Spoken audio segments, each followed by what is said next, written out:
Everyone, back with me again in this channel. Just like usual, don't forget to like, to share, and to subscribe. I want to read an article. Tunis.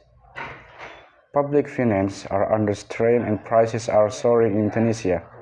Presenting big economic challenges, the President Kais said, as he plans to overhaul the political system in a constitutional referendum on Monday.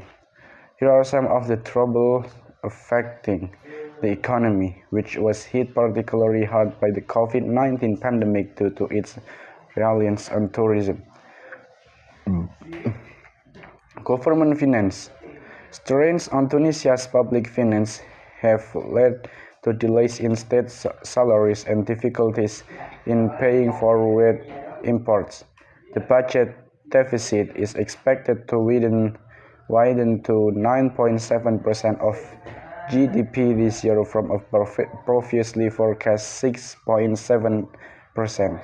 Central Bank Governor Maroun Abbasi has said this is due to a stronger dollar and sharp rises in grain and energy prices. Knock-on effect of the Ukraine war that Abbasi has said have generated an additional $1.6 billion of financing needs. State finance were already stretched by one of the highest public sector wage bills in the world compared to the size of the economy and heavy spending on imported energy and food subsidies. A weaker Tunisian dinar has added to the pressure.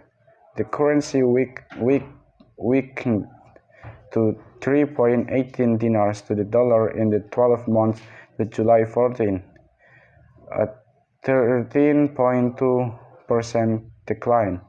The government hopes to secure a $4 billion IMF loan in exchange for freezing public sector wage and requirement and cutting food and energy subsidies, but the powerful UGTT labor union opposes the reforms, a significant obstacle. Debt seemed more risky. The IMF said last year that Tunisia's public debt would become unsustainable unless reforms were encouraged with broad support. Tunisia's outstanding public debt will reach nearly $114.14 billion dinars, or $40 billion by the end of 2022, accounting for 82.6% of GDP, according to the 2022 state budget, an increase from 80% in 2021.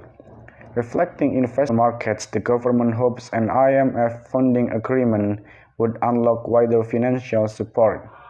Inflation climbing. Tunisia's annual inflation rate has hit a series of record highs this year, touching 8.2% in June. The government has raised petrol prices 3 times this year. It now costs 100 dinars to fill a typical four-door saloon compared to 93 dinars at the start of the year. In May, farmers in several areas protested at the high cost of animal feed, and the government said it would raise the prices of some food including milk, eggs, and poultry.